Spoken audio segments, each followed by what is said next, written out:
Episode of the Pu'u Muay Thai Podcast is brought to you by pmtlifestyle.com, authentic Muay Thai lifestyle by Pu'u. Definitely go check out the website at pmtlifestyle.com for some awesome lifestyle merchandise. That's for those of you out there either involved in Muay Thai, looking at getting involved in Muay Thai, and embrace a healthier lifestyle to live the life of the Nak Muay. Go check it out. So what do you cop? Welcome to this episode of the Pu'u Muay Thai Podcast. Today I have Bob Karmel. If you don't know who Bob is and you haven't been involved in Muay Thai that long, Bob has been involved with Muay Thai since like the 80s. He is responsible for helping bring Fairtex to the USA for the first time back in the 90s. And you're going to kind of hear the story of what Muay Thai was like before Muay Thai was a thing in the USA and as it kind of evolved over the time. I'm hoping to have Bob on again. And he's local here to Teep Studio, and I'm pretty sure we'll get a lot more on there, but really this is like a history lesson in American Muay Thai and the growth of it. All right, sit back and enjoy. I don't want to say necessarily people are going to have the respect for their respect, but understand more or less the context of where we're at in regards to Muay Thai here in the U.S. Maybe someone will know how good they have it and how. Yeah, and just appreciate kind of the shit that's happened. I always say is like we're standing on the shoulder of giants. And if you look at you, you're shrunk over and shit, man. And we're standing on your shoulders still. Everybody's still on my neck hurts. So, out here in Arizona, you've been working with USMTA. How many years have you been with USMTA?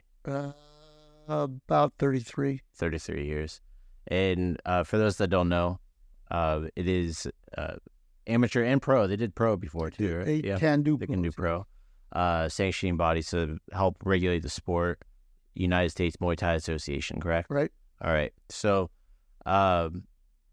you've basically been here in Arizona since like day one here in Arizona for Muay Thai. 1993. And, even going back before that, we were talking after we had, brunch here in Scottsdale, a hash kitchen, a little bit like how Muay Thai became to be through martial arts here in the U.S. And what you said went back into the 70s or something? Yeah, I think I was introduced to it. For Muay Thai, it was probably the 80s already. Uh-huh. But for martial arts, for me, started probably about 79, 78. Mm-hmm. But Muay Thai was introduced to me maybe mid-80s. You can bring that mic a little bit closer to you, too. There you go. Yeah, like that. There you go. Mid-80s? Mid-80s. Yeah. So you were talking to me about something about, was it South Texas? Well, for me, my introduction to martial arts started about 78, 79. I was living in Angleton, Texas, Freeport, right around there. And I had wrestled in high school, and I was always getting in fights. I was never really, I never took shit from anybody. Big or smaller, it didn't matter. I got in a fight. And I was riding a motorcycle around South Texas, being a bad guy, doing bad things to other people and myself, and decided I needed to do something on a positive note, health-wise. So I joined a Kung Fu school. And what kind of Kung Fu was it? Yeah, so it was called Newa Chia Kung Fu, and it was taught by this guy named Larry Sanders, Joel Larry Sanders, because he founded this system. Not Colonel Sanders. So Newa Chia was made up of internal and external systems of Kung Fu. So they did Wing Chun, they did Tai Chi, they did Hawaiian Kempo Karate, Sesson Jiu-Jitsu, and they kind of combined all this stuff. So I got introduced to Wing Chun at that time. And that's kind of what I ended up specializing in. But I started training in this school, and my first week there, the head guy under the teacher, the head, student instructor, of course, I had to challenge him to a fight right away. And he was a skinny little fucking guy, and he was tagging me all over the place. So my background had been wrestling. I think I invented ground and pound, because I would take guys down, pick them up in the air, slam them on the ground, jump on top of them, beat the shit out of them. That's kind of like a wrestler thing, though. Yeah. So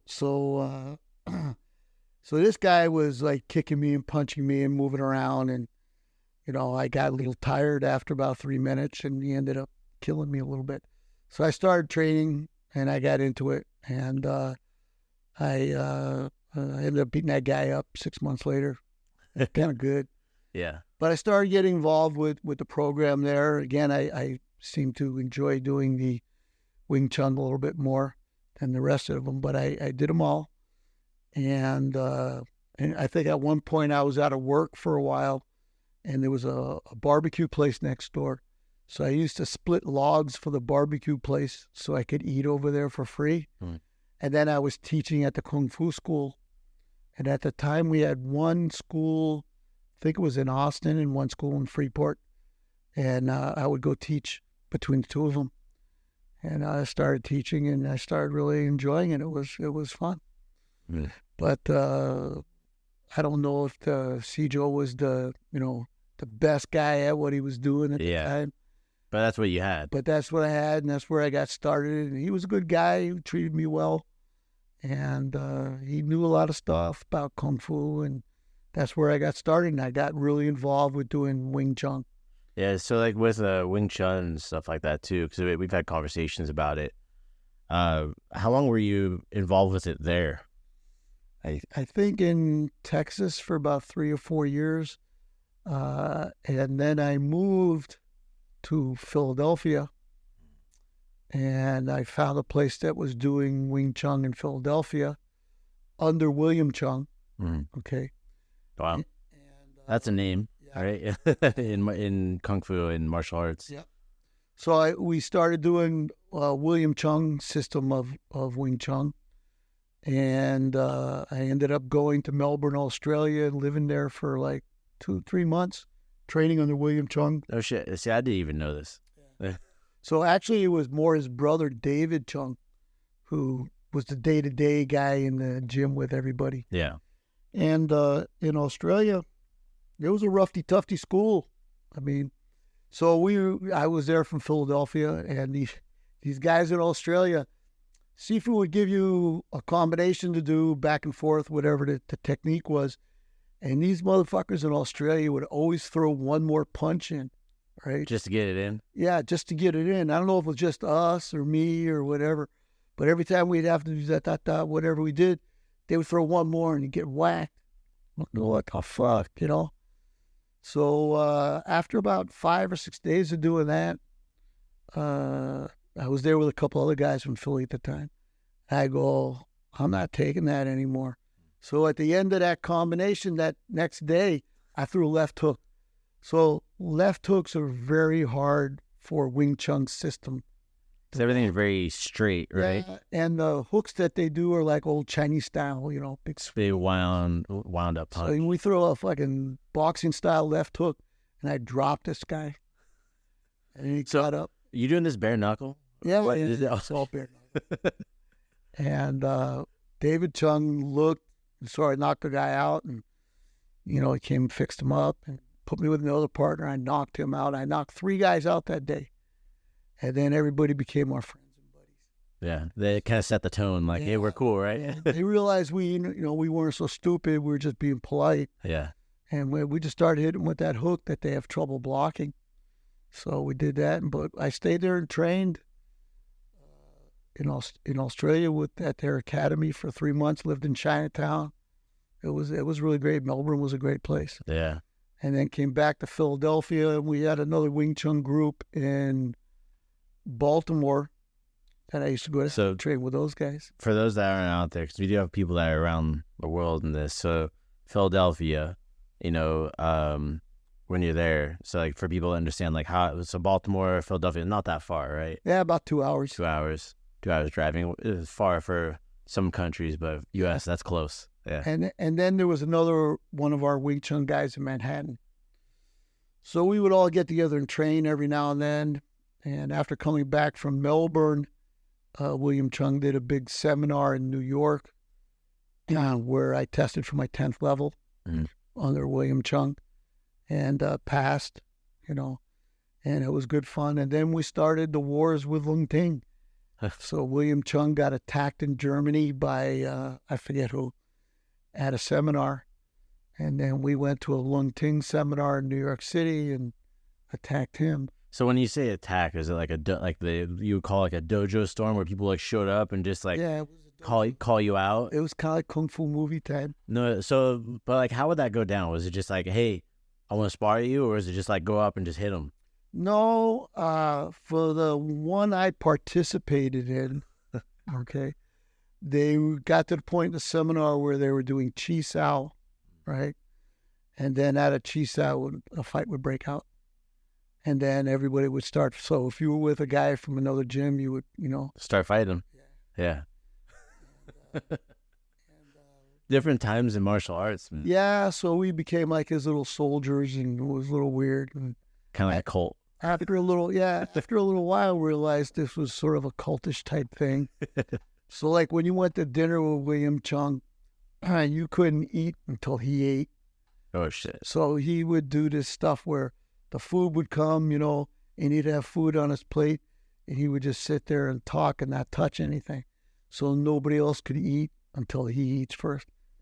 So after a while, I started to think, he's just a guy, Yeah, maybe this is not the thing. I'm a guy, he's a guy. And if I get hurt doing one of these things, is he going to come pay the rent on my house and stuff, And so sort of put a little bit of a bad taste in my mouth. Yeah. And that's when I met Paul Vunak. And I started getting involved with JKD guys. And it was Paul Vunak and Tom Cruise. And they put a new spin on martial arts at that period of time. Real quick, when you say Tom Cruise, you don't mean the actor Tom Cruise, right? Tom Cruise sure. Was one of Paul Vunak's top guys. Yeah. So it sort of put a new spin on things with the JKD guys because they weren't wearing traditional uniforms. They were wearing sweatpants with logos on it and T-shirts with logos on it. And they were very accepting of everybody with other martial arts skills. Yeah. So when I met those guys, I didn't know anything about Kali or, any of that stuff. But I had Wing Chun. And they would respect me for my Wing Chun skills, So when they did some trapping or some Wing Chun type movements, they would sort of say, does that fit right with you, Bob? And kind of compare. They would treat you like an equal. Equal. Yeah. And it was kind of refreshing at the time, So I got involved with training with Paul Vunak and going to his seminars. And I actually went out to Long Beach and went to his home and trained I think I went out there for 2 separate 1-week sessions with him, which were like unique. Yeah, I imagine. And they were good. It was kind of exciting, but it's like in his garage, back alley. Vunak was always getting in fights and stuff. And you were there for that, essentially, yeah. And Vunak was a real dude. He put his money where his mouth is. There was no what if. If I hit you with this, you're going to die. Paul Vunak was out there in a bar starting fights with people. And you're going to find out. And doing stuff. Yeah. Did it work? Did I do it? And he was a very exciting guy.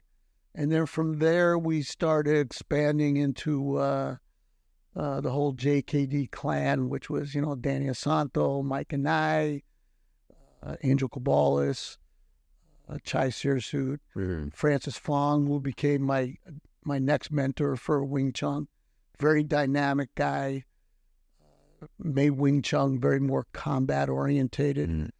Very talented guy he was. And he had some names in there, I think, for people that might not know, too. Danny Asanto is one of Bruce Lee's students, right? Yes. And then Chai Sirsut, founder of TBA, yes. right? World Thai Boxing Association.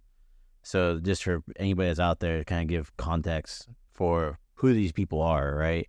And like when you're talking about history timeline, this is back when you guys were young.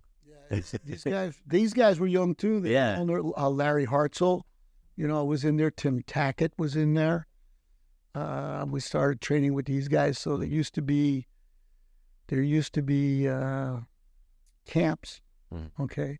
So there was a Smoky Mountain camp they did for 2 or 3 years. And then there was another one in New York that we used to go to. Kevin Seaman used to put it on, and we used to go there and train with all these people. And for like a 3-day weekend, they were very intensive training. So back in those days, early 80s, these guys who were like rock stars to us would come out and do seminars at people's schools, and they would go on tour. So Francis Fong would come in, and he'd come to my school in Philadelphia, then go to Princeton, and then he'd go to Cortland, New York, and then he'd go to Pittsburgh, and then he'd go, somewhere else. And we would all go to the different seminars. And if you were an instructor, you'd go, hey, I'm bringing some guys from my gym to your gym. And they'd go, well, bring me 5 guys, you're in for free. So we'd all make these circuits of everybody. And we would video stuff, and we trade the videos. I still have VCR videos of them. So like you guys would have the straight up camera, and you just film the VHS tape right there. Hey man, I was at this seminar. Here's this tape. Check this out. And we black market them. Yeah. So they would be all over, and that's how you train with Daniel Santo and Paul Vunak and Francis Fong and Mike and I was doing Serrata Eskrima. So we would go train with all these guys. But the birth of Muay Thai for me in Philadelphia started in a Thai restaurant in Philly. So there was a Thai restaurant we were going to. We barely knew anything about Thai boxing. We saw a couple of videos now and then would pop up, but there was, it's not like today, didn't have that phone in my pocket. They can just pull it up. One of these in my pocket. You guys had like Black Ball magazine and shit like that. 8mm movies we're still looking at. Yeah. Okay. So we met these 2 waiters that said 8mm film. I mean, like the spool. Yeah. Okay, so I'm bringing this up. Around. I know what it is, but that's like, man, Bob, I knew you're old, but like not that old, man. Dude, I'm so old. I trained the guys who fought at the Last Supper. That's how old I am. Damn, man. So I met these two. So there's a few people that kind of come together around this period of time to make things happen, which was really really interesting. There was a lot going on at this time. So we met these 2 waiters that said they were Thai boxing. In retrospect, they were terrible. Okay, but what do we know? So these 2 waiters would come up to my gym after we got done with the classes at my gym. It was closed. And there would be me, John Crane, who I'll introduce in a little bit. And there was this Mark Wiley, who's become a big Screamer guy, and 2 other guys whose names I can't remember. So they were all doing Vunak stuff, and they were all doing the Screamer, and we were all doing Wing Chun. John Crane was just doing Wing Chun. So we were doing Thai boxing with this guy, with these two waiters. And we didn't have any equipment. We just had like karate kicking shields. And so we were kind of using those and kicking. John Crane was the last one to enter into this group. So John Crane, who is my lifelong buddy right now, we've been hanging out for 30 years. He had already trained at Fairtex. At this point, huh? At this point. And he had been to Thailand. So he had done some Thai boxing. And he was already better than 2 stupid waiters. Yeah. And wanted to learn Wing Chun. He was also going to school at Wharton at the time, getting his MBA. So we would all get together after the gym closed and do some Thai boxing stuff, okay? We were terrible. We had no idea what the fuck we were doing. And we got a VCR tape of a Chai Sirsut seminar. And we trained off of that tape for like a year, right? A year? About a year. That's like all you had, right? Yeah, that's all we had. So we just took every combination off of that and tried to work it. Then we finally got a pair of Thai pads from Permbuilt. I think each one weighed 9 pounds, right? So we finally got a couple of pairs of Thai pads, which made things a little better. So we were training off of that video, and these 4 of us were like doing JKD stuff. We were doing stick fighting. We were doing Muay Thai. We'd meet in my gym. We'd meet in this one guy had a big garage. We would meet. And we're getting kind of good at some of this stuff. And we kind of got some kind of open challenge going on with karate guys. Okay. How would you get this challenge out? It was kind of like a word of mouth thing. You know, things were very different back in those days. Well, yeah, it's like the Gracies when they went and did the Gracie challenges. Yeah, so that too. That comes into play here in a couple of minutes. So we sort of had this open challenge for karate guys to come out and fight. Yeah. Okay.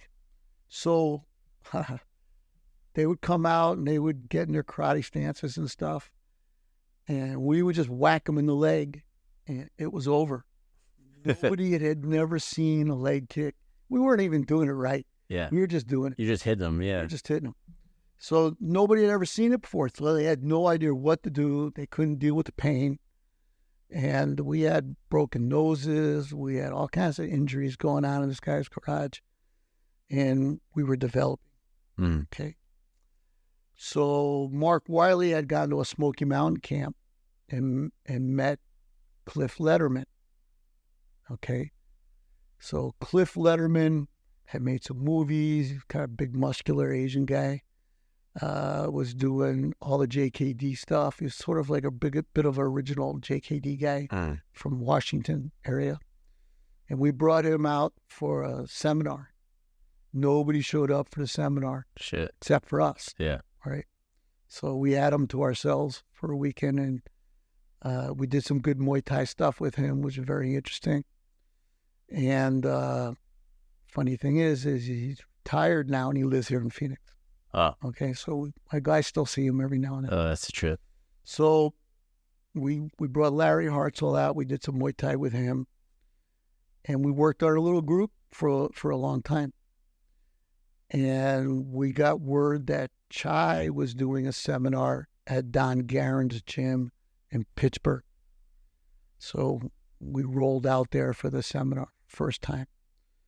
And Chai was kind of impressed with us because we were able to already do a bunch of stuff. And he had never seen us, never met us. Yeah, it's your first time. He's like, oh, man, like these guys have been studying, obviously. Yeah. So Chai spoke with John Crane, and, you know, John Crane had been to Thailand and done some training. So we started. So then we started following Chai around the East Coast when he was doing seminars, and we were there. Hey, you like followed him. Yeah, you guys, we're like his soldiers. Yeah, you're like the Chai deadheads, essentially. Yeah. It's like that. And the seminars back then were very intense. The work level was really hard. They were long. They were 2 4-hour days, 4-hour days.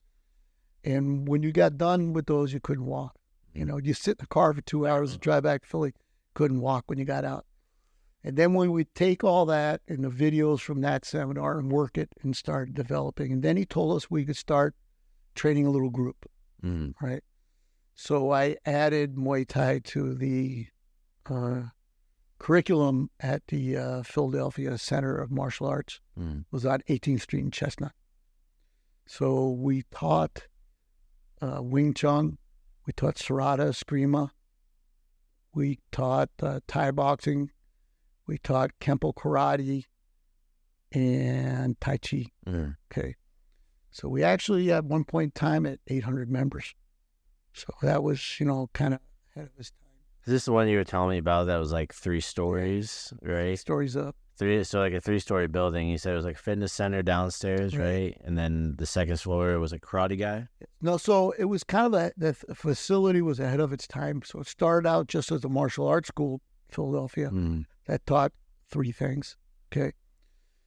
And then the guys who owned it expanded it and put in a fitness center, health club.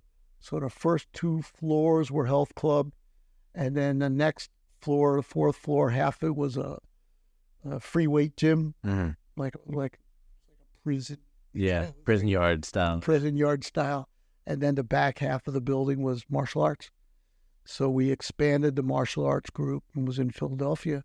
And we had about 800 members. That's fine. That's crazy. That's including like the fitness and everything like that? No, that was just the martial arts. Just martial arts. So like what year is this, would you say? If you can give like a range. Yeah, so late 80s. Late 80s. So it's like martial arts boom. Yeah. Right? Boom. So martial arts is like, it was like all over Hollywood. And yeah, you know, what's the movie Paulo Tosh is in? Kickboxing. No, not Bloodsport. Bloodsport. Yeah. And Kickboxer all came out around that period of time. So it was doing good. Wing Chun was very popular. Kali was popular. Thai boxing was still sort of not really there. Yeah, you could even say Muay Thai. Yeah, say Thai boxing. Yeah. So so we had the gym where it was going, and I wanted to fight, you know. So I used to go to karate tournaments with Muay Thai stuff and get kicked out of the tournament. So it was very funny. So I wearing Thai shorts. Yeah. And I go into the black belt division of the karate tournament. If you remember the old style karate tournament. Yeah. And they didn't like me because I wasn't a karate guy. Yeah. Right. So they put me with their baddest guy.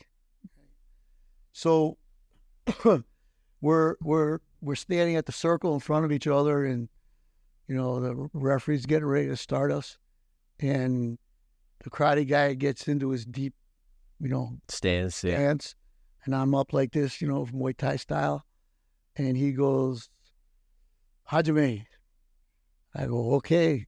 And I crack that guy in the fucking leg, you know, in that deep stance. And they go, warning, illegal technique. And I just went, oh, I'm sorry, you know. And he get back down that deep stance again. This time I go to the inside of his leg, whack. And I go, warning, illegal technique again. I go, oh, I'm sorry, you know. So he goes to start us again. Now the guy's legs trashed. So he can't get into that deep stance. And yeah. He's got to stand up tall. And he ran me over, and I got this call. Yeah. I knew I wasn't going to win. Yeah, you went there just to just go, let's see how this does kind of thing. See how this does. Yeah. And then I got hooked up with a kickboxing fight in upstate New York somewhere. Mm-hmm. And it was like real old school kickboxing. Like with the pants and the booties? Pants, booties, that you had to do so many kicks per round or they took points away. So like with that, there was a PKA? Was it like that style where they would count, right? Right. What was that? Like Professional Kickboxing Association or something like that. And you know, that stuff was on TV back then. Yeah, it was popular. Alex Alexio and all those kind of, Rick Rufus. There was these guys from Canada. It was on TV. Got the girl's name. Shit. But there was a woman kickboxer that was real popular, and she was just out here doing a seminar a little while ago. Kathy Long. Yeah, Kathy Long. Kathy Long, yeah. So I brought her out to Philadelphia. That's another story. Yeah. But so I signed up for this fight with another guy from my gym, and we had no idea what we were doing. So we went up to this thing, and of course there's no leg kicks. There's all this, bullshit stuff. So the guy kept side kicking me in the face or side kicking me away. Finally, I just had to kick him in the leg, got disqualified. But I had great guys in my corner. I had, Bobby Carver from Canada was down. He worked in my corner. Oh, shit, I forgot what his name. But we had a bunch of, the JKD guys. Yeah. Kevin Seaman, Bobby Carver were my corners. And back then, those guys didn't even know how to work a corner either. Yeah. I remember they tried to give me water with my mouthpiece still in, and I coughed it up, spit blood and water all over them. But it was all part of the learning curve. Nobody had ever done any of this before. No, you just kind of like, okay, I'm going to do my best and learn, right? Fuck it, I want to fight. Let's do this. I wanted to fight. So we did that, and, there was no place to do Muay Thai. and I wanted to fight. And then we get ready to go to Thailand. So John Crane had already known Philip Wong.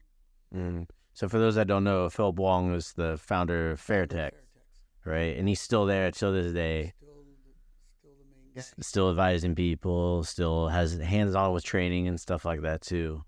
Every day up on his chair up there. So at the same time, all this is going on, the UFC is starting to develop. Okay. So I have a friend in Philadelphia named Stephen Maxwell who's doing Gracie Jiu-Jitsu. Okay. And he's like the first jiu-jitsu school in Philadelphia. And the Gracies are coming out, and they had their $100,000 challenge. So wait, it was $100,000 like, if you could beat them? Yeah. So those guys would start their seminar off. Everybody's sitting on the mat. They'd be sitting in front of the group, and they all go, "Okay, anybody want to fight me?" And everybody's going, "Whoa." So seminar went up. So I was invited to go watch because it was down the street from my gym, and we were friends with those guys, right?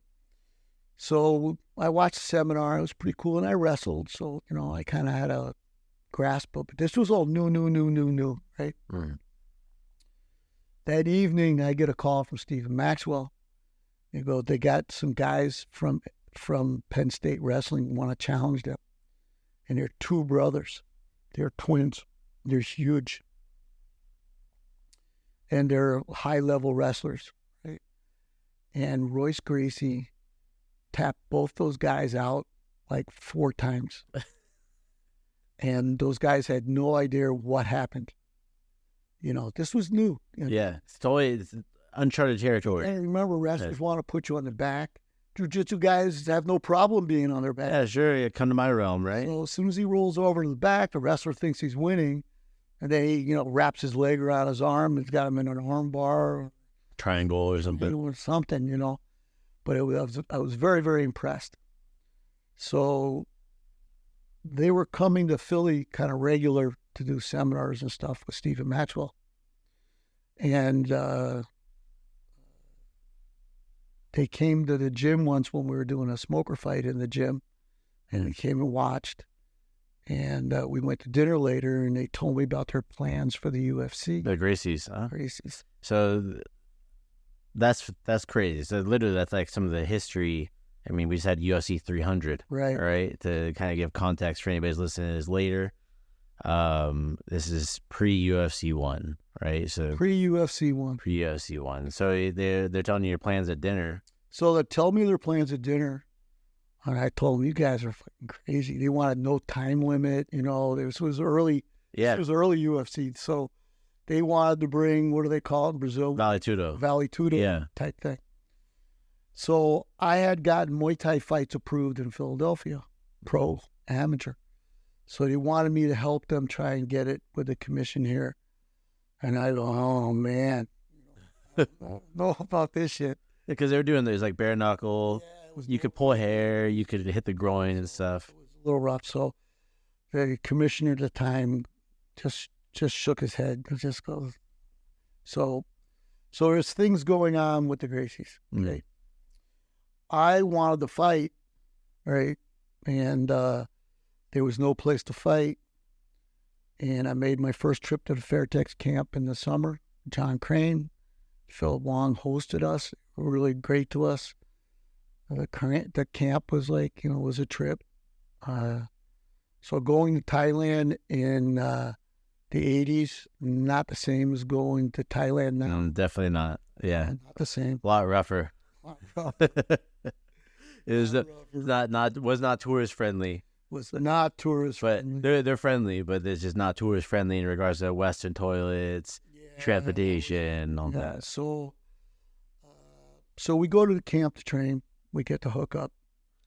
John and I are living in a room above a Chinese restaurant in Chinatown, Bangkok. Every morning we arrange for a tuk-tuk to take us to the camp to train. And we would train all week long. We would take a bus ride back from the camp to our Chinese restaurant. The thing is we were both so stupid. John not as stupid as me. He's a Wharton. He's a lot smarter. He speaks Chinese, speaks a bunch of languages. Me, I don't know what's going on. So they had a guy from the camp take us on the buses every day to our Chinese restaurant so we wouldn't get lost. Like, hey, this is where you're going to end up at. Like, so that way you can kind of learn your surroundings. So they had a fighter from the camp take us home every day on the buses. To make sure these guys don't get lost. So this fighter's name was Bunkert. Okay. So at the time, he was a rock star in Thailand. He was like the people's champ, right? Yeah, he was the champ of both stadiums at the time. He was a monster. I mean, I fought at 105 pounds, but he looked like the Hulk. He looked like the Rock or something. So Bunker was the guy that would take you on the bus back to this Chinese restaurant every day. Yeah. And then we would try and buy him dinner, and he would go, no, okay. And he'd get on the bus and go back to the camp. But he became my sparring partner every day, and he became my really good friends. And of all the guys from the camp, Bunker and I became very close. But to get back to the camp, so training at the camp, I was the only white guy there at the time. The rest are all, guys getting ready to go fight, right? Yeah. So training very different, so you get on a heavy bag until they call you up to do your pad work time. So you're on a heavy bag. There's no timer clock like we have. Ganyao was like the head guy watching the clock. And for those that don't know Ganyao, he's a massive Thai guy. Yeah. He's up in the Bay Area along with Bunker and stuff. So he watches the clock and calls the beginning of the round, the end of the round, if he's paying attention. Sometimes they would yell at him because he forgot to look at the clock. Yeah. And then he'd laugh, because we're working, they're not. Yeah. So you would keep going on the heavy bag until they call you up to do your pad work. And they always call me last because I was the Fanong, was the add-on guy. Yeah. Oh, okay. You get some work out to everybody else, right? So my first pad holder was this guy, Tai Boom, all right? And a little stocky guy, very mean. And they don't, in Thailand, we were like, okay, jab, cross, knee, you call out, whatever. He just stood in front of me with his pads up and looked at me. And when nothing happened, he just started punching and kicking me. So, all right. Yeah. I go, all right. I guess you want me to just kick. Oh, yeah, kick. So the idea was to keep kicking to keep that motherfucker off you. Yeah. So it was really, really hard training. And then when it came time to spar, I got with Bunker all the time. Beat the fuck out of me. I just look at him, I go, I know. He'd go, I know I can't do anything, but, he would let loose on me. Yeah. He never really hurt me too bad, but it was just like nothing I could do. It was like a joke. Yeah, he's just kind of playing. It's like a cat playing with his food. It was like ridiculous. And then for clinch work, they would put me with this guy, Tai Boom. At the time, I had lost some weight. I was down to like 205. Okay. Tai Boom, I don't think weighed 125 pounds. I would touch him in the clinch, and I'm on my ass. Yeah. I spent a week getting thrown on my ass. First week I was there. Plus, he used to rub his nubby head on me. My face was all red and scuffed up, and my neck was all scraped up from his head. Did he have like short hair? Short hair. Yeah, of course. Had his forehead older than me. So by the end of the first week, I just, started to pick it up a little bit, and the jet lag was going away. Yeah. I was getting a little bit stronger, and I was getting upset about this guy just dumping me all the time. So I got a little better, and my beard grew out for like 6 days. So I fought back much harder and used my chin on him with my scruffy beard. The next day, he came out with red shit on his face. So, and then it started getting better, but it was, the training was so much different than the way we've been doing things here in the United States. Yeah, because it was just so foreign for like the freestyle pad holding and doing that stuff. Like that wasn't, Nobody did it. No, and coming from like a Wing Chun background where everything had to be done like a particular way too, right? Yeah. And then to something that's kind of like, all right, go. It was tough. So I spent 2 months there, my first trip, and of course talked to Philip a whole bunch, and Philip was very kind. He would take us out to dinner and stuff, and went back to Philly with new goals. Mm-hmm. I also brought back enough equipment to pay for my trip. So you couldn't get Thai pads. Nobody had ever seen a belly pad, okay, and shorts, all that stuff. So I had a big hockey gym bag. I filled it up with as much equipment as I could, brought it back to Philly and sold it to everybody. And that's how I paid for my tickets. No shit. Yeah. It's one of those things that I started doing when I was there too. It's just bring it back. Hey, what do you want? I'll look for it. Pull it back for you because you can get different stuff there, and it's still kind of like that, not to the same degree. Like you're saying, this is the first time people see a Muay Thai belly pad for like pad holding and shit, man. Like, hey, even like blows my mind because even when I started, I knew what that looked like. Yeah, so I would help pay for my trip, and we had equipment to train on and shorts and stuff, and came back to Philadelphia and expanded my program. Okay. And we got a little better at training stuff. And now I still wanted to fight, but there was no place to fight. Mm. So I created something so we fight. So I started looking into promoting fights in Philadelphia. So just a few problems. Besides the normal promotion issues, we needed officials, and I needed to get approval of the boxing commission. Okay. And this was a long time ago. Boxing commissioner at the time was Greg Serb. And they knew a little bit about kickboxing, nothing about Muay Thai. Completely new. Didn't want to know about it. So I pestered them, but I went to them trying to educate them about the sport. Mm-hmm. Right.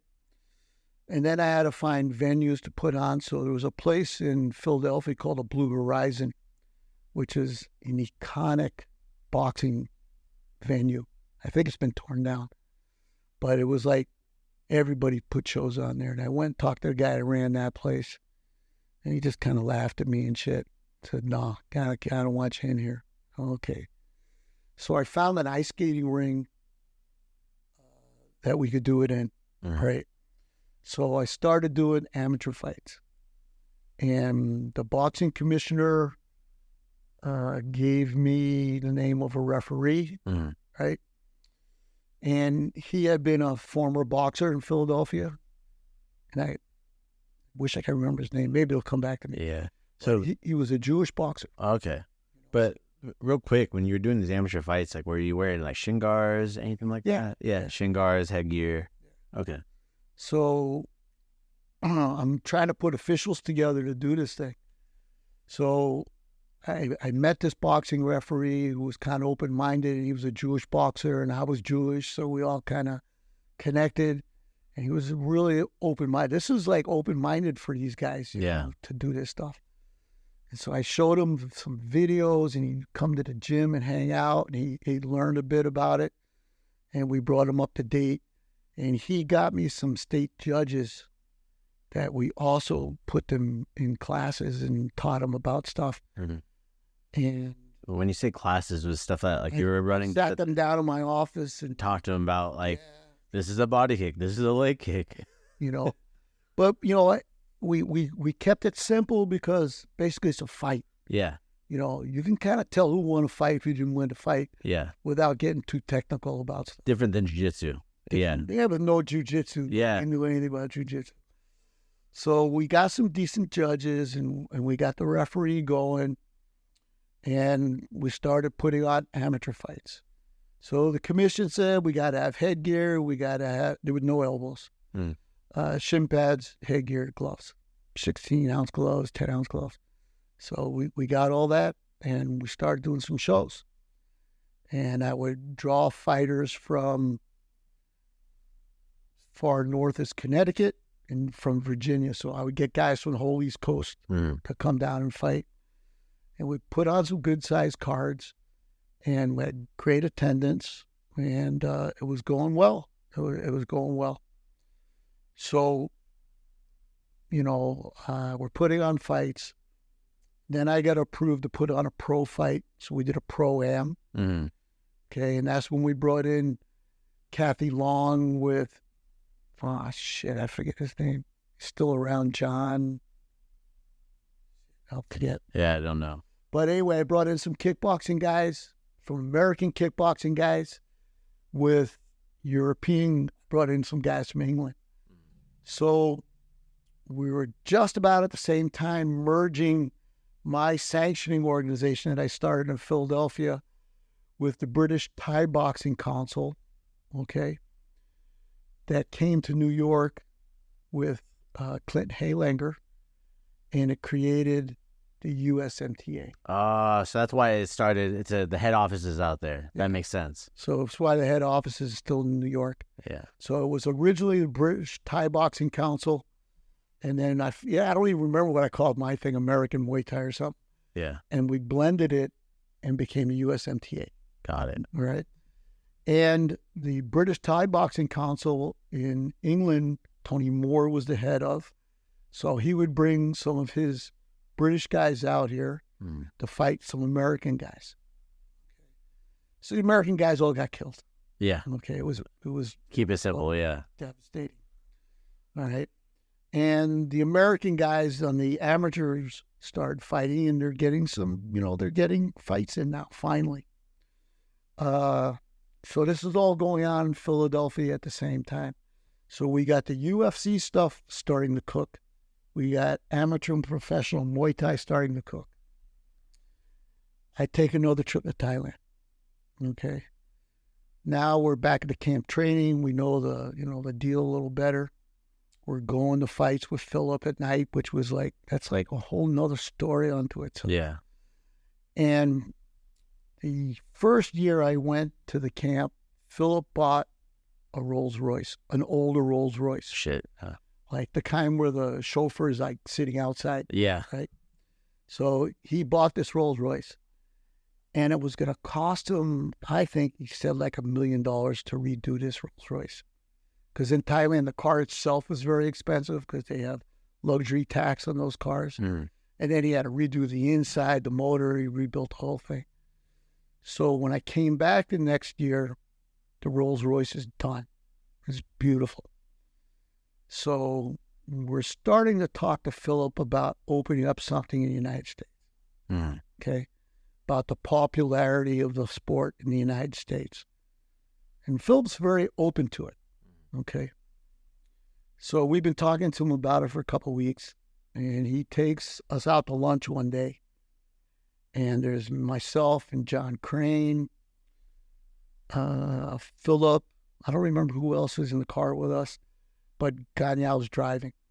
He's the chauffeur. He's driving the Rolls Royce? He's driving the Rolls Royce. Oh, shit. And he actually runs somebody over in an intersection. I don't think the guy died or anything. You just hit him, yeah. He hit him, and they went out. I think gave him some money, and he went away. But as we're driving to lunch in the back of this Rolls Royce, and we've been talking to Phil about doing something in America. And he goes, how much do you think it would cost to build a really nice camp in the United States? I said, not much, just maybe one Rolls Royce. Yeah. I mean, if you can afford to fix up a Rolls Royce and drive around in it, along with your other 10 cars, What's one more? Yeah. One more, So he shakes his head. He goes, oh, okay. So this is the beginning of Fairtex, United States. Yeah. So Philip had a good friend that lived in Arizona, okay, that he used to come out here and visit. He liked it here because there was no traffic here then, and the air was clean compared to Bangkok. Oh, yeah. And Bangkok back then was really bad. So he came up with the idea of Arizona. Okay. That was Philip's idea. Because his friend lives here, so if here to visit his friend, he might as well have the thing here. Yeah, that makes sense. So we started looking for property. And Philip found property. Okay, it was on Chandler Boulevard in the I-10, which back in those days there was nothing there. And he drew up plans to build a whole fitness center with indoor and outdoor tennis courts and pools and gyms and all this shit, and a boxing camp. And it was all Thai style. And we ended up bringing those plans up with the city. Uh-huh. Approved, and we started work on building the camp. So this area too, for like having the camp, when you say camp, this was like the framework was like a Thai style training camp in Chandler, Arizona, in the middle of the desert essentially. Yeah, back then, yeah. There was nothing around there. And you took me by there before one of Fabiano's shows. I think after weigh-ins, you're like, hey, I'm going to show you something. And the building's still there. It's like a Hindu temple or something like that. And, so when you guys are going through this in Phillips, like you guys, if you're back in the U.S., how are you guys communicating? Was it just an expensive phone call? What did you do? Yeah, so it was phone calls, which, timing's an issue. And how much did that cost back then, man? That was expensive. I remember faxes. Yeah. Oh, that makes sense to fax plans and everything. Fax stuff. And so at the same period of time, we're putting on fights in Philadelphia. We're developing a program in Philadelphia. So are other people. Mm. You have these seminars going on with Chai and Francis Fong and Paul Vunak and Dana Santo and these guys all coming around. So there's all this martial art sort of energy going on. Mm. You also got to remember there's no internet. There's no cell phone. Yeah, it's not I don't like even think we had pagers. So you would have to print up a flyer and get addresses out of the phone book of all the martial arts schools. Send it to them or go there, give it to them. It was real phone calls. Yeah. I don't think we barely had answering machines back then. Yeah. So getting information out to promote fights, that's why I laugh now when guys go, hey, I'm the fighter, I don't have to promote myself. All you got to do is hit share. It's so easy. Promoter makes a poster with your face on it. So easy. Put it on your page, hit share. You did something. Yeah, that's a step, rather than not doing anything. I used to have to walk around and put posters on poles and go into stores and go, hey, would you put my poster in your window? I'm fighting next week. Can you put this up to support me? All that stuff. We promoted the gym. We used to get two guys out of the gym and give them flyers and make them stand on a street corner and hand them out to people. We used to have to make phone calls, cold calls, where you would just get like the yellow pages and start calling everyone, hey, interested in martial arts? Oh, shit. It was like hard because everybody hangs up on you. Yeah. Because you shit away. It was fuck you. It was hard. Yeah, cold calls are not easy from like a business standpoint. It's like there's a way to like figure out if someone has it for sales. Put them in cold calls. I did that for years. But so in Philadelphia, all this stuff is cooking now. Yeah. In Philadelphia. So we're putting on some fights, and we're doing big fights, little fights now. So I used to do like smoker fights in my gym. Mm-hmm. So those were on the 4th floor, okay? So when you came in off the street, you go up one floor. So you had to go up like 3 flights of stairs. In Philadelphia, right? Yeah. And I would get like 80 chairs delivered, right? But I wasn't going to carry 80 chairs up the fucking stairs. Yeah. So we put the chairs downstairs, right? And if you wanted a chair, it was $1 deposit. So you had to bring the chair back down. To get your dollar back. That's smart. Yeah. Right? So if they left their chairs up there, I already got $1, and it cost me 25 cents to rent the chair back then. Made a little money. Yeah. But I got chairs, and I didn't have to lug them all up now. So if you wanted to, or you could stand. So we would do smokers upstairs in the gym. And a lot of people who are still active in Muay Thai all started in those little smokers in Philadelphia. Mm-hmm. If I was a little bit more prepared, I could break down names. But Remy fought on one of my shows. Remy and Ibrahim, right? Yeah. Steven Strathmeyer was... Dr. Stephen Strathmeyer. Yeah, was at those shows. Used to go to those shows. There's a bunch of guys in Philadelphia who are still there. That's crazy. To like look back on some of those names and seeing them, because they were kids back then, right? They're kids back then fighting on this. So obviously there was a lot going on, right? With martial arts, promotion, regulation, promoting, gyms, talking with Philip Wong to get this Fairtex plan and this whole thing dreamed up to have it happen in Chandler. For you, like, were you ever at one point like, oh, fuck, like, I hope this works? Or would you just kind of just double down like, hey, I'm doing this? I was, it was like such an exciting time. There was so much going on. So I was actually working at the Franklin Mint as an executive chef. And I'd been there about 10 years. So I would go to work at 2 o'clock in the morning. I would get out of the Franklin Mint. I was a chef. I would be out of the kitchen at 2 in the afternoon, go back to my apartment, which was in the middle of where Franklin Mint is, and drive into Philly. Take a nap for an hour and a half, and then zoom down to the gym and be down there till 9 o'clock, 10 o'clock, and then come home, sleep for 4 hours, and I was running like that. And at the Franklin Mint, when I was at work, I started getting phone calls there from like Japan and Thailand and stuff. And it really started, they got not so happy about me doing all this other stuff. So I got laid off at some point.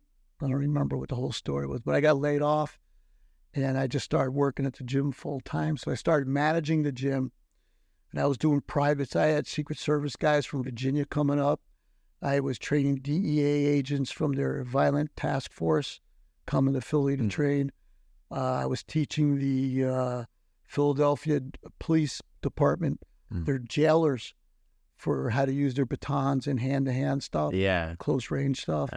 So I had so much going on. No IRS agents though, right? No IRS agents. And so I had so much going on. I was at the gym full time, and then I was running the gym. Like I said, we had 800 members at one point, so we had big classes. Yeah. Back then too, I was, I've always been kind of like a little harsh, and my Thai boxing group, the Thai boxing group was sort of my training. I wasn't really teaching so good. I was training. Mm-hmm. So sometimes I would beat people up and stuff, and I didn't care if they quit because I got paid the same no matter what. Mm-hmm. So the management changed all that after a while, and I got paid. The more people we had, the more bonus I got. So I would stop training on people. But it was kind of a rough group. It was kind of a rough group, and we were not as smart about training as we are now. Yeah, well, you were learning. You didn't know. It was like you're trying to figure shit out, and even me, it's like you look back 15 years ago, things are way different now, just based upon what we know with the body and shit. Yeah, so we would go hard, and the Wing Chun guys went hard, and then I had an Eskrima team, and we're competing in Eskrima. So they used to have full contact Eskrima fights too in the East Coast. Well, you wore equipment, but you were still hitting each other with sticks and stuff. So we had all this stuff going on we used to go do. And then we started putting on Muay Thai fights. So it was like a real exciting time, with so much going on. And like for this, like that was still like early 90s? Yeah. Early 90s. Before I even moved to Arizona yet. Yeah, before. So I know we're coming up on like an hour here, and we talked about saving the next chapter of the Muay Thai story in the U.S. through the eyes of Bob Karmel. So if we're going to end on Philadelphia stuff. Yeah. So now more communication with Philip. Philip has a location in Arizona. I fly out. We take a look at it. He's got blueprints. He's got construction company lines up. You got to go out to the space where he wanted to do it at. And so you guys sit in the middle of the desert. Flew me out. Yeah. And it used to be a blast, fly me out to Philly. And so he had this really cool blue and white Rolls Royce here in Arizona.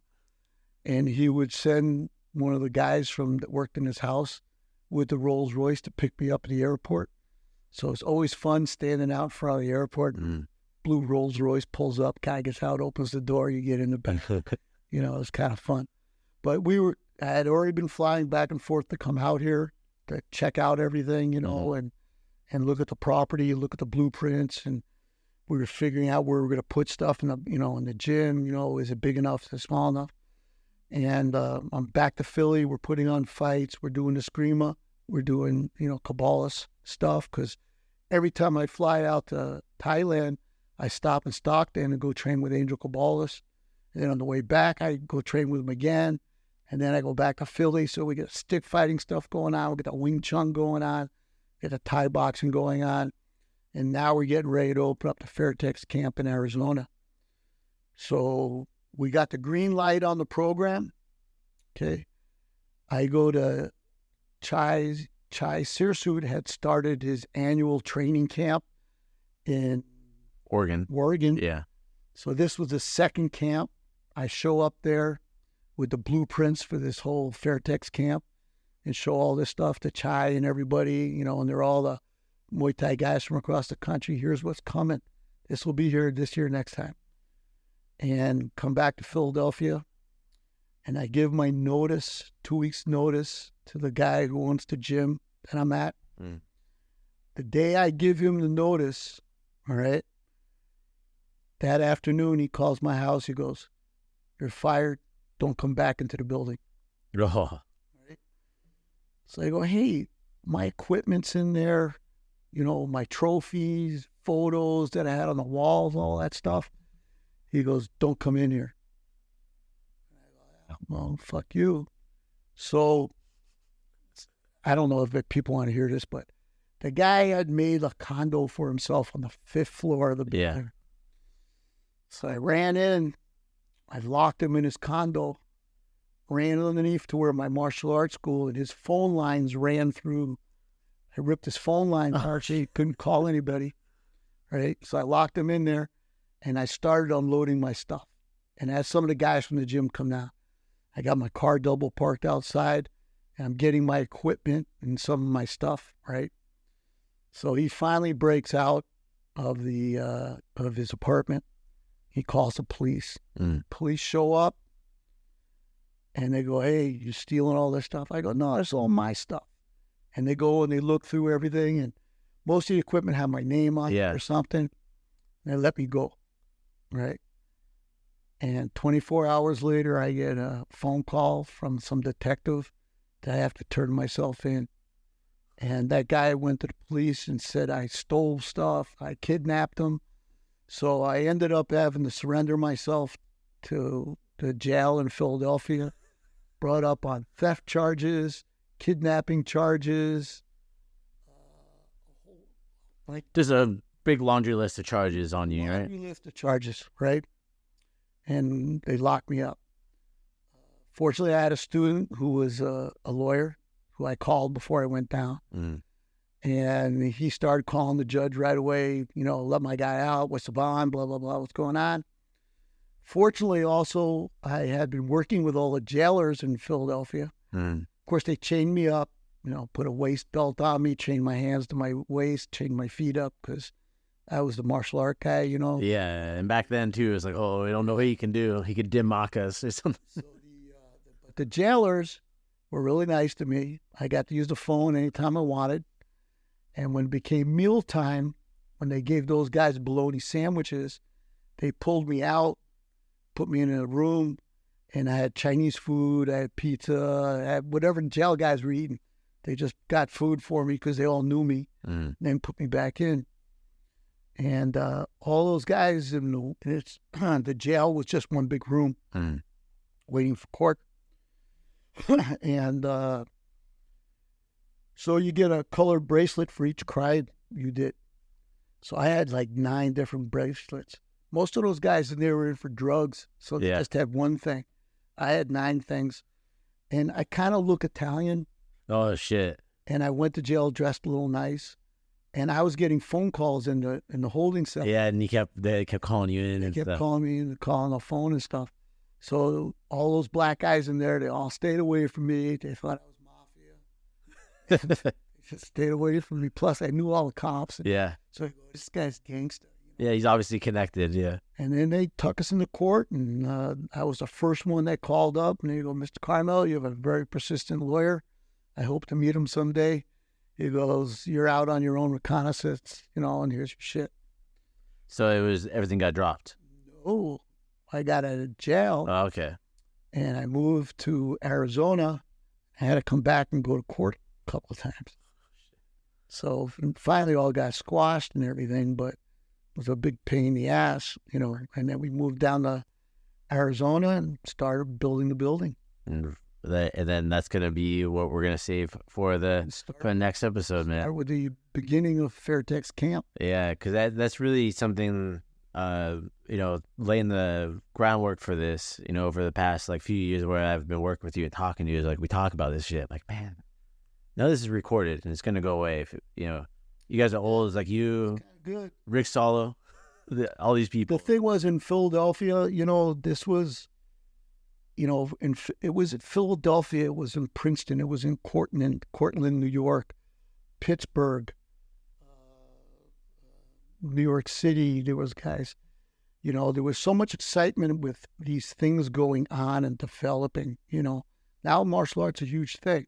Back then it was, it was not so huge. So when gifted people came in, it was like a big deal. Yeah. But there was so much going on, and there was more going on with the beginning of the UFC in Philadelphia. In fact, there was a period of time, 92, 93, where I had a challenge to fight Royce Gracie, Muay Thai versus Jiu-Jitsu.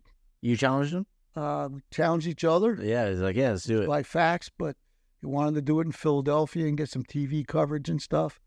But we couldn't quite make out the rules. I told them if they couldn't take care of shit in 3 minutes, it wasn't worth a shit. Yeah. And that was on fax, Yeah. I mean, we got along well. Yeah. But, this is business. Yeah. So we had that, and they ended up, I got dropped from it, and there was a guy up in Washington State who's a Muay Thai guy, and he had done some wrestling and stuff, and I guess he used to be personal bodyguard to the king of India or whatever India has. This guy Nimron, or I can't remember his real name, but then it kind of got dropped because it just couldn't fit, get it together and get a place to do it. But they kept on working on the UFC and the Ultimate Fight Challenge. All first one was staffed with a lot of people out of Philadelphia. Money out of Philadelphia. Oh, no shit. Because that's where they were talking with, and they were originally trying to do it. Stephen Maxwell was a big part of it. He's now a kettlebell guru. Yeah. But he had a gym teaching first Gracie Jiu-Jitsu in Philadelphia, one of the first on the East Coast. And he also taught a type of weightlifting called slow protocol. And he had a gym that was doing that. It was just down the street from my gym, so we used to hang out all the time. Nice. But yeah, it was a very exciting time. It's not like that now. It's different now. Yeah, definitely very much different now. And kind of just to end this one is, you have a gym here in Scottsdale now. It's you, Nick Chastain, his brother Damian Early. Correct. Right, in North Scottsdale. How can they find you guys? Golden Era Muay Thai. Golden Era Muay Thai. Yeah, we're there. Just Google. Yeah, I'll set it up on the show notes. And for anybody that's over on YouTube, it'll be down. The link's going to be down in the description as well. Right. And then, obviously, if you're around in Muay Thai, and they come to Arizona, they'll probably run into your ass. Hope so. Yeah, that's how I met you. Yeah, well, I think Nick knocked you out. But the thing is, I met you before that, but that was the punctuation on that. Yeah. So that was I think 2012. Right. Yeah, I do. I remember. Yeah, that shit sucked, man. I remember that very well. I remember the spinning elbow to your third eye. Man, yeah, literally right on my dome. That was a funny time. And I remember because I just met you. I'm like, who is this guy? I'd met you once before in Las Vegas at Nick One Kick Show that he was, that sports stadium. And I met you, and Knockweed knew you.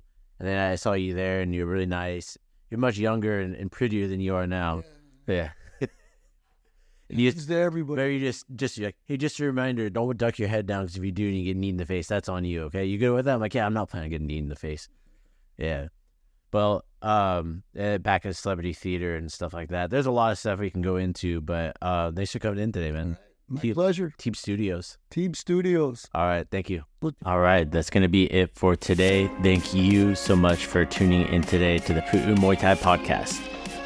If you enjoy the content, go leave a review over on Apple Podcasts and on Spotify. Give us a rating. It means the world to us. Also, if you want to be a guest on the Pu'u Muay Thai Podcast, or if you just want to shout out to your friend, go check us out at podcast.pu'umuaythai.com. You can submit to be able to be a guest on the podcast. You can submit what you want to talk about. Also, if you want to just give a shout out, there's a button for that too. Sawadee Kop.